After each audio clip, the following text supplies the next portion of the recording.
finished the first chapter and the whatever the interlude.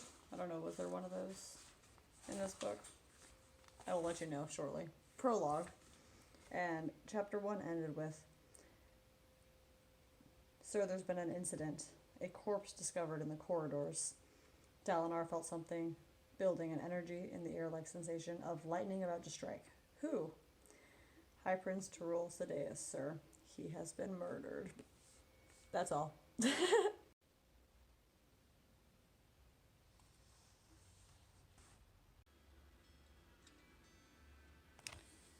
Adeline did it.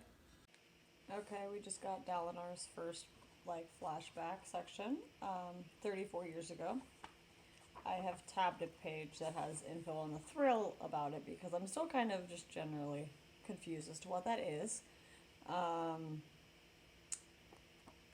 flashbacks are cool. Excited to do it to read them all again. And here's our first inkling that Dalinar cannot remember the first wife he married. It's just the sh written, SHSH. She's totally blanked out of his memory, and I know we figure out why, but I don't remember how we figure it out, so I'm excited for that. I will check in with y'all the next time I read something exciting.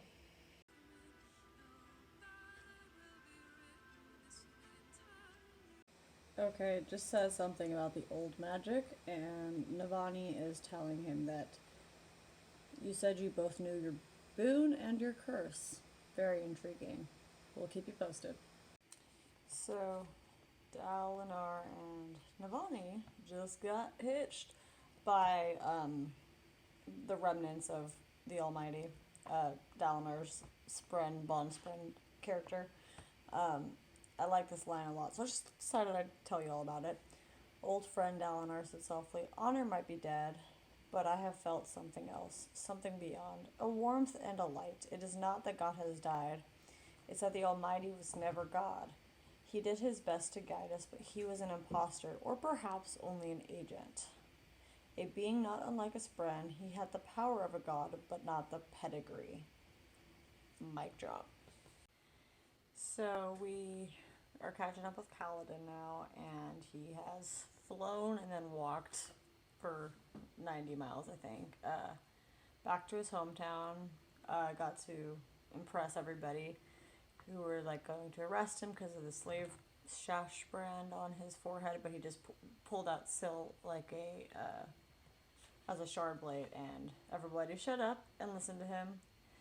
His interaction with Laurel was kind of funny. It always seems to be funny whenever Kaladin interacts with anybody. The punch with him punching Roshone was very satisfying, and I'm sorry, y'all. And I am excited to see him as he goes and tracks the Voidbringers / previously known as Parshmen. That's all here. Kaladin has a brother! Ah!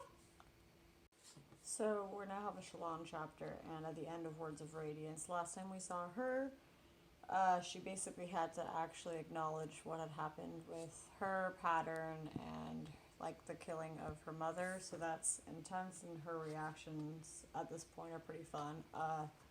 They're not fun, but it's just interesting to see, and my favorite thing is that she calls Kaladin, I believe, maybe when Bright Lord Brooding Eyes returned, he could fly her to another peak along the mountain chain. Bright Lord Brooding Eyes. I mean, I'm a Kaladin and Shallan shipper, so there's that. But I'm excited to continue reading.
relationships.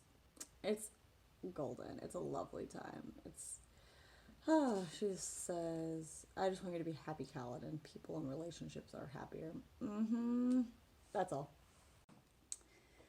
So Renarin just figured out how to summon his own blade and is now feeling very sad that he has to leave Bridge 4 to go help his father unite the world. Which is a bummer because he's like, I was finally starting to fit in, but Adelin's there to give him emotional and moral support and all that jazz, so...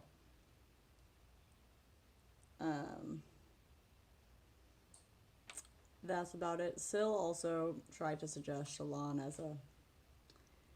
as a romantic partner for Kaladin, and that's all I'm gonna say about that.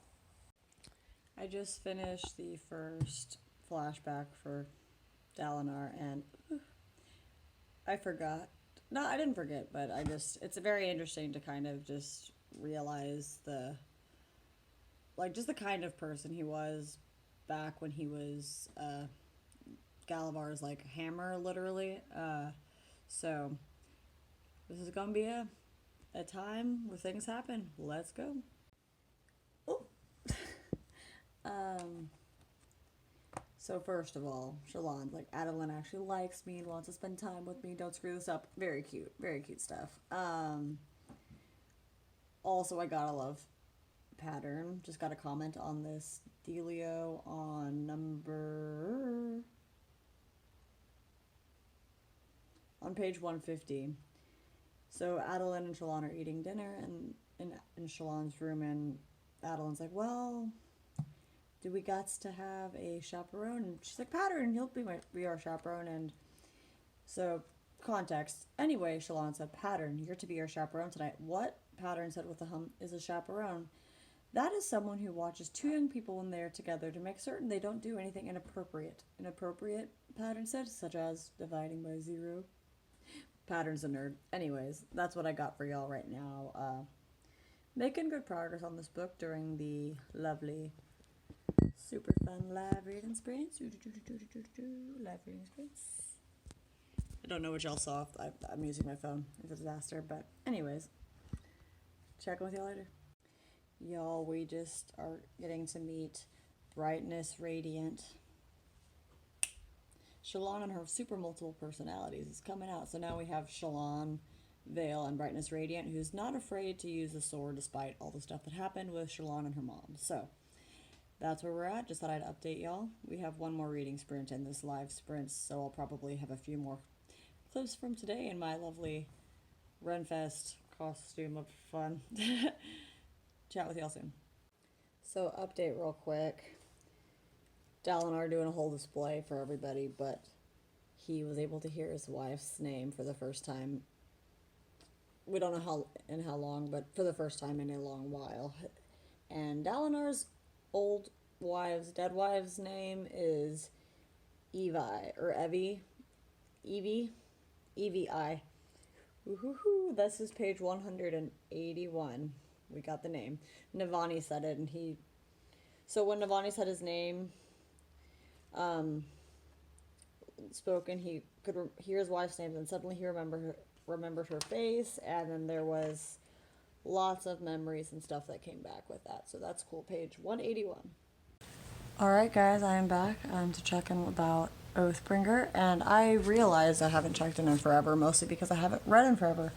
Y'all probably don't quite realize the passage of time that has occurred, but it's been like literally 3 weeks or so since I've read, but we're now coming up on about a week until the Rythym of War book comes out, and so I'm going to bang out this one and bang out Dawn Charge, so that's exciting. But I have now was able to read in chapter 25, I believe, some more about Shallan learning what the extent of her powers are, because we just got a high storm, and so they now have recharged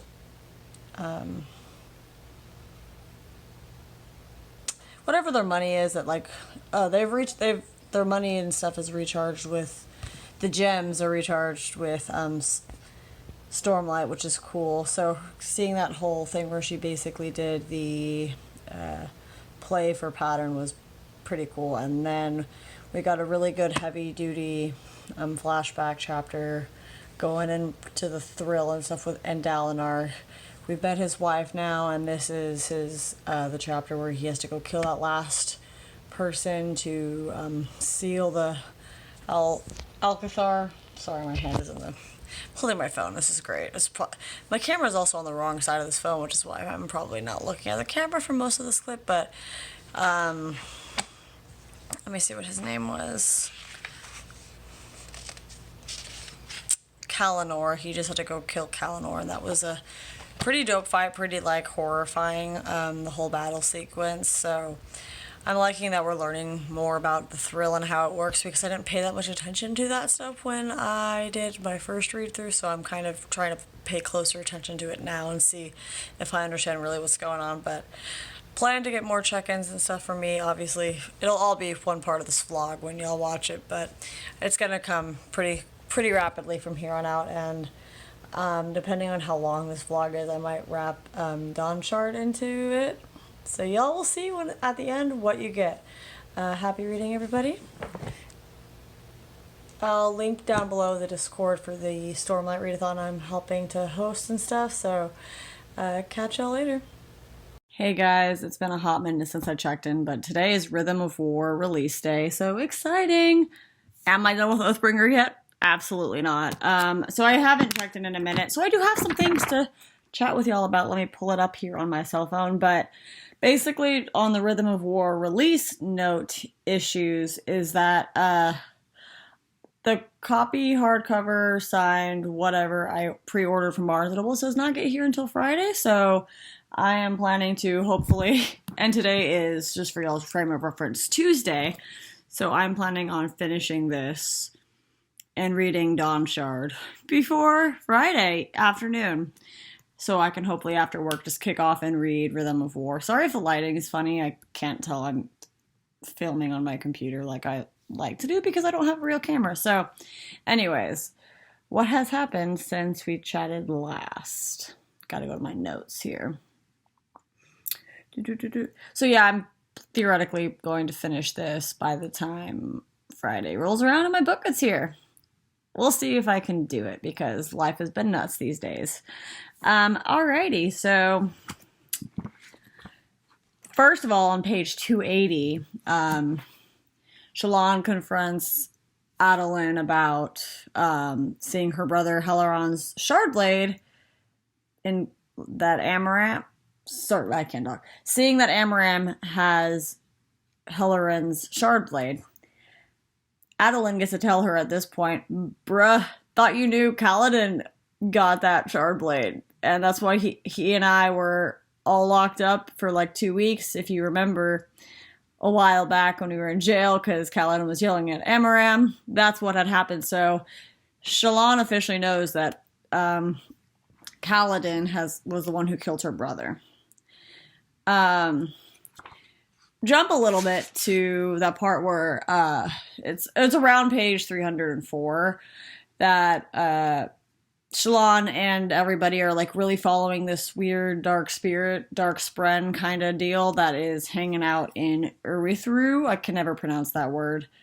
Urithiru, I think is how it's supposed to be. And they're following him down, and that part where she finds that room of all the ruined books, which is what Yasna was basically looking for, was like, ooh, stab in the chest about Yasna and the ruined books. I mean, I clearly like my books to not be ruined, just as a human, so that's a bummer on many accounts.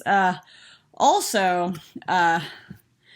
the part where Shallan is, like, at this point, Shallan's really growing into her powers, and she's realizing she can do a whole lot more with them, and the whole part where she, like, touches the Unmade is pretty intense. That's about my comment on that one. Also, shortly after this, whenever she kind of banishes said Unmade, they find the gem heart column looking thing that is basically the biggest treasure known to man. That is on page 311. I'm going to get the exact verbiage for y'all rat quick.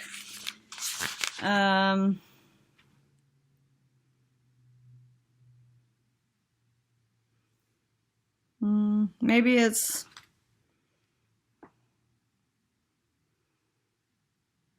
Okay. The pillar in the exact center of the room, which is what the unmade person thing was hiding or trying to protect, the pillar was set with thousands upon thousands of cut gemstones, most larger than Shallan's fist. Together they were a treasure worth more than most kingdoms. Dang, yeah? I think that's impressive, for sure. And then we get to go. Kaladin has done a whole lot. He's been hanging out with the Parshendi and / Parshmen at this point, where he was their prisoner, but then he was kind of also being like, yo, man, I was a slave. Let's just try and be better. And Kaladin is just trying to learn what these people are trying to do and what their purpose is. And basically, on page 322, Leet decides to up and leave them because he runs into some of the red-eyed, really like evil controlled with the enemies, Spren, the Parshendis that are the full-on in that war form that we kind of learned about in Words of Radiance when we got to go to the perspective of, I forget her name, but the Parshendis. And he decides that that's a great sign for him to leave. There's a high storm coming, and he uses that high storm to get away from the Parshendi who are trying to keep him there and like kill him and whatnot. And he also uses it to get all the way back to Thiru. Anywho, that's where we're at. I have a lot of reading to do, and I just wanted to catch y'all up and say happy Rythym of War release day. Basically, I'm actually editing this vlog as I go, so it should be out hopefully this weekend, which would be very exciting because I haven't posted a video, very many videos these days, and I've just been very, very busy. So I'll keep y'all updated and posted, and we'll check in. This is gonna be a long vlog. I've been talking for nearly 6 minutes. All right, catch y'all next time. Hello, YouTube. Look what I got in the mail. Okay, so I'm just here to give you some updates on Oathbringer. I'm clearly making good progress for the book that just got here. Everything's fine. This week has been nuts for many reasons. But anyways, here's my very long list of updates that I'm going to try and go by really quickly. I'm not going to be able to like open the book every time because I'm realizing this vlog is getting super long. And everything is interesting. Like I have updates from page 325 to like 679. So we're going to just go down the bullet list and we're going to get to admire Rythym of War in the background. So on page 325, we get to see Shallan and the Unmade, which is the Midnight Mother, and that whole thing is cool. Page 326, Yasna's alive, end of part 1. I knew she was alive because obviously I read the books, but I was not trying to be spoilery in my vlogs and reviews and stuff, just because people, if you don't know that Yasna's alive, that's a big deal and a big, nice, like, shocker experience. In one of the interludes, there was a quote on page 335 that says, sequels always have to be bigger, and I just thought that was funny because that is no exception, although I do believe officially, so the Stormlight Archive books have gotten bigger, every single one, except for Rythym of War is about 20 pages shorter than Oathbringer, so I just thought it was a funny, like, tidbit of information, so that's cool. Also, this lighting is weird, and my face looks like it's a different color than my neck, but we're here. I tried to put on makeup. It doesn't happen very often these days. Page 358. Dalinar is the first time we see Dalinar, like, bringing someone into his vision, and that was a pretty cool moment. I'm realizing, though, as I reread this, that I don't love Dalinar, which is why this book is not a 5 out of 5 stars for me, and all of the scenes, and Elliot Brooks is the one who coined this terminology, or someone had told it to her and she just put it on her channel. All of the scenes in this book just seem very repetitive with Dalinar because he's basically like just texting everybody with the whole span read conversation and then getting to just kind of like FaceTime with them by bringing them into the visions, and it's just very repetitive because he does this many, many times. So I do think the concept of like him figuring out that he can bring someone into the visions is a big deal, but so jumping a few pages now to like page 362. By a few pages I mean 4. the Windrunners are starting to come together and all of that, and Bridge 4 is still awesome. And Lopin was able to regrow his arm using Stormlight, which is just wild, and injuries and stuff are being corrected, and it's a grand old time. Moral of the story. Speaking of that, I love the Bridge 4 chapter that we get in part 2. Like, that's or I guess perspective. Sigil panicking about everything and like all the stuff because Kaladin's been gone for so long. Like, just kind of the administrative things just make me laugh, and that's pretty funny. And Bridge 4 getting to practice like being Radiant is super exciting. Getting to watch all of the characters from Bridge 4 and their journey into the like being of the part of the Windrunner squad is a great time. And in this same vein, we get to see Runner and being like, well, I can't be a Windrunner because I'm a different kind of Radiant. And he's like worried about where his place would be in the group, and everybody's like, bro, we're all weird. Like, get over it. You could still be here. You might not fly with us, but like, you're no less important just because you can't. And I honestly don't know if that's a for sure like total completed event, because I don't know, like maybe in book 5, like someone can be two different kinds of Radiant. We don't know that information yet. The story's not done. We don't know everything about the magic. So we also get to meet Rock's family, which is a really exciting time. I'm not open to page 405 because it says something about the heralds, and I feel like that's actually kind of important to talk about accurately here. Page 405. Can I find a page quickly in this book? No.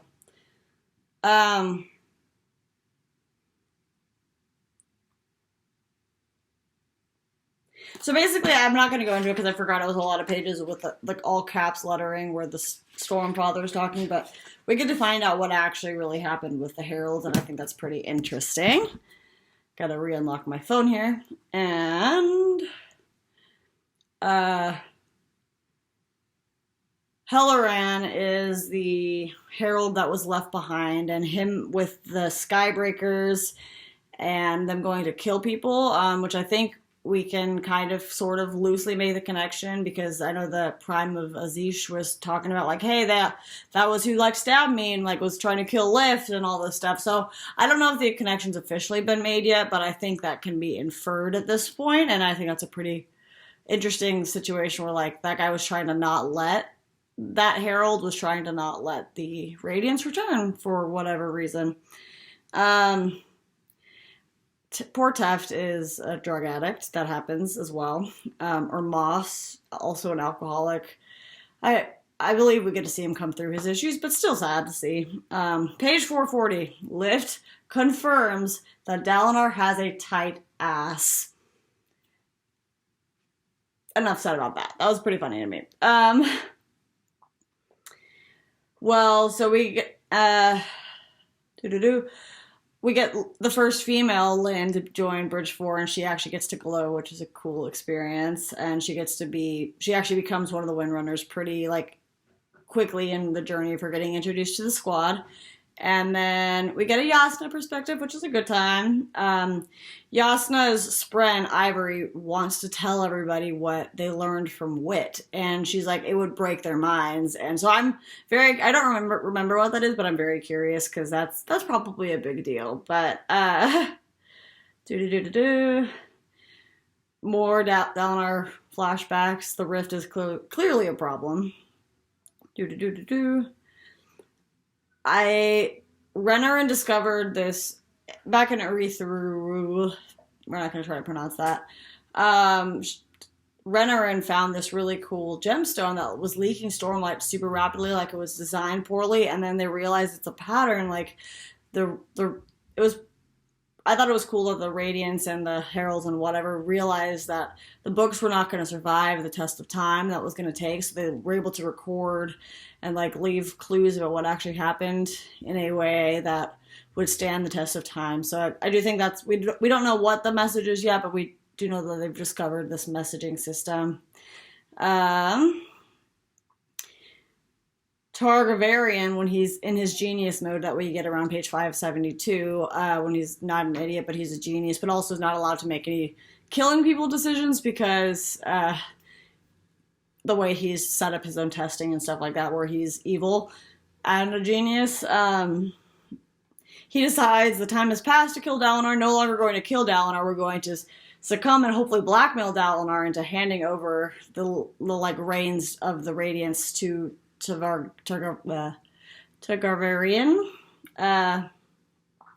Page 602. Kaladin likes Shallan but refuses to admit it, but still knows. And on the same note, a few pages later, we get to see Shallan reveal to her little official spy group that she actually is Vale, which that was a pretty big deal. And also, Vale likes Shallan more than... Sorry, Vale likes Kaladin more than Shallan does, or just kind of like that personality is like showing that she does actually like Kaladin, which is, again, I'm a Shallan Kaladin shipper, Shaladin, whatever, Kaladlon, whatever the ship name is for that. So we also get to see that page 636, Shallan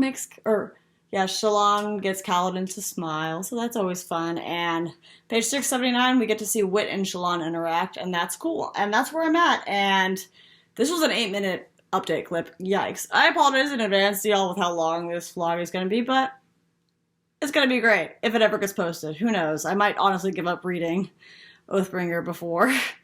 I really wanted to start Rythym of War. I've already started reading Dawnshard. Anyways, I'll catch y'all next time with some more updates, and I will eventually finish reading this, even if I don't technically finish it before Rythym of War, but y'all will get a vlog about this eventually. See y'all on my next check-in. Hey everybody, I am back, and this is going to be my final check-in for my Oathbringer vlog, and before I continue telling y'all everything I reacted to with the page numbers and all that, I don't have the book with me because my mother is reading it, she's reading the series and I left it with her.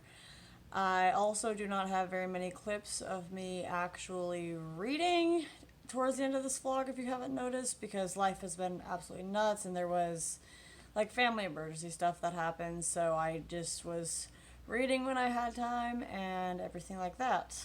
So without further ado, and me looking down is my computer, which has all my notes on it. So firstly, on page 690, Adolin grinned, which is not as impressive as Kaladin grinning, except for the whole conversation they had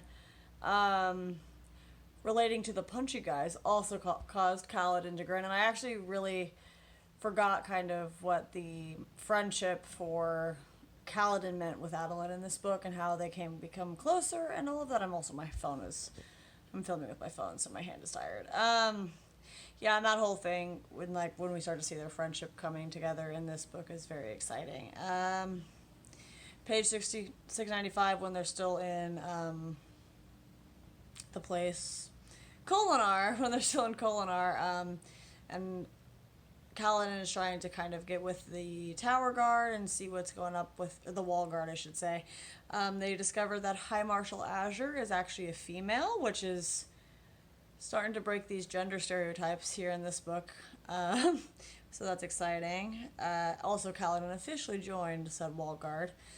And at this point, Kaladin is kind of expecting her to also be a potential Radiant, so that's exciting.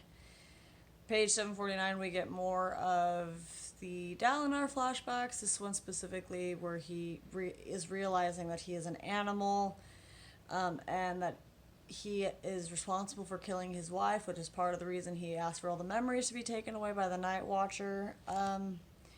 So yeah, Evie is dead because she went to plea with the people in the rift that he was attacking, and yikes, Dalinar burned everybody to the ground, including her. Page 760, we really are starting to see the multiple personalities of Shallan. So we have Shallan, obviously, Vale, and Radiant. And that's interesting. And I remember being very confused the first time I was reading it, like, what's going on? Why are there are these multiple personalities? But now that I'm coming back and rereading the series, it definitely makes a whole lot more sense what's actually happening. There's a quote on page 789 that I really liked from Wit. I don't have my book with me, unfortunately, so I don't know what it is, but I challenge you to go look it up if you've made it this far in the vlog. On page 789, it starts with wit. It's at the top of the page, and it starts with the longer you live, ... It was a really cool quote. I liked it. Page 819. I forgot how much it hurt because we're finally seeing Elokar growing, and he's about to say the words to become a radiant, and like he's almost through saying life before death, strength before weakness, journey before, and then freaking Moshe goes and kills him, and I cried. I actually cried. It was wild because I forgot how much that hurt, because you actually kind of like Elokar at this point. You're supposed to anyways. Anywho, that was sad. And I hate Moshe. He's the worst. End of part 1. They're escaping. Shallan activates the Oathgate that something is wrong with. So her, Kaladin, Adolin, and Azure end up in Shadesmar. Had to adjust my camera angle because my arm was getting really tired. So basically, when they're first, after the interludes, when they first end up in Shadesmar, and Adolin actually realizes that Elokar is dead, he's like, oh crap, I'm next in line because Dalinar abdicated, which means I'm supposed to be king now of Alcathar. And he's like, well, I don't know if I want that responsibility. So we're also getting to see in chapter 89 Szeth perspectives from Szeth and his journey to becoming part of the Skybreaker group, because turns out he's not dead. Page number 1011, we realize that Azure's mission is actually that she's looking for the guy from Warbreaker. What's his name? Vasher. She's looking for Vasher and his dark sword, which I believe is named Nightshade, which she doesn't realize Szeth has at this point. So I assume we'll see more from that experience later, maybe in Rythym of War. Anyways, end of part 4, it is discovered that the original desolation was actually caused from the humans, the Alethi people, and the other humanoid features actually invading Roshar because they killed their own planet. So that was what caused the original desolations. So big yikes. I definitely forgot that, so that was really fun to like remember. I was like, oh my god, this happened. So yeah, the Radiants and humans invading this Parshendi world of Roshar because they destroyed their own. Targaryen also swiftly dismantled the coalition by revealing a number of things, including Dalinar's meeting with Odium and some of the stuff that happened in the visions, and also like the fact that Dalinar actually killed his wife. I put air quotes around swiftly dismantled because it realizes by the end of this that Targaryen did not actually dismantle the thing successfully, but he tried. So, shortly after that, on page 1098, we realize that the Spren that Renarin is bonded with is actually corrupted, and it is a Spren of Odium, and he's not really a truth watcher, which is why his powers don't quite line up, and he can see the future, and that scene is sad when he's just, like, crying about everything. It hurts. Page 1119, Lift is about to be demolished in this last battle when Szeth and Nightshade rescue her, and then they get to buddy up and go try and find this ruby that was stolen in Thalen by the Voidbringers. Page 1167, Venli, we get her for the first thing about her, where she's the sister of Eshonai, which we've seen a lot more of. Venli was the one trying to awaken the other forms. And anyways, we get to see her say the words for Radiance. We don't really know what that means yet for her, but she is a Radiant, maybe, so that's pretty cool. Page 1188, and also in this big battle sequence, it's obviously awesome. We get to see Amaram fully be taken over by Odium and all of his troops, basically, in a second swing of, like, Sadeas betraying Dalinar. It's now Amaram betraying Dalinar and going over to the dark side. And on page 1188, he finally died. So Kaladin was basically trying to kill him, and he was not succeeding because he was also fighting the Voidbringers and all of that. But Bridge 4, Rock specifically, was the one who killed Amaram, and I think that was a really cool moment because Rock was willing to betray all of his ideals that he's had his entire life to save Kaladin. Yeah. We also shortly after that find out that Drehi and Scar are alive, which is they were in the area when they were in the fight in Kolinar around when Elhokar died, and they didn't manage to escape to Shadesmar, but turns out they are alive, so that's awesome. And they saved Elhokar's son, which is just so sweet, so good. Towards the end of the book, we're seeing that Dalinar is learning to read and write. More of the gender barriers being broken down, mostly by men, which is kind of ironic, contrary to the world we presently live in. And at the end of the book, we see Shallan and Adolin actually get married. So yeah, that was Oathbringer, and I really did enjoy it. I think I enjoyed it more this time. I still had a lot of trouble with the Dalinar chapters. Not the flashbacks, those are done really well, but just all the stuff with Dalinar. So I think I'm still, just because of that, going to go to 4 out of 5 stars. I do want to insert here that I read Dawn Shard, and it was really cool. I kind of finished them almost at the same time, Oathbringer and Dawn Shard. So Dawn Shard was really cool. I thought the story was interesting, and I am about 70% of the way done with Rythym of War by the time this video is going to come out. And my god, it is good. So I will not be obviously vlogging Rythym of War because it's my first time reading and I just really want to focus on reading, but I will be putting up a dedicated review with a spoiler-free and spoilers section. I'm still pretty new at doing book reviews, and they're not my strongest suit, so bear with me, and I'm probably going to go watch some other people's reviews so I can figure out how I best want to present my thoughts and ideas in my review of Rythym of War, but everything is great. I've really enjoyed reading all of these books, rereading Way of Kings, Words of Radiance, and Oathbringer again for this little Stormlight read-along that I've been doing. The one that I'm doing with Kat, Katie Reads, and Sammy, the Book Dragon on Instagram. I will link down below if y'all want to join our Discord and hang out with us. That would be awesome.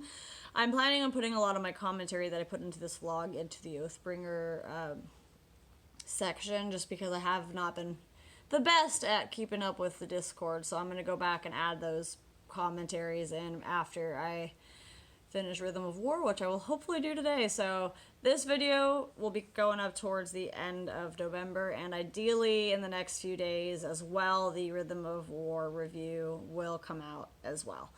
That was a lot of words, but thanks for watching. This is an absurdly long video, and I appreciate your patience if you made it this far.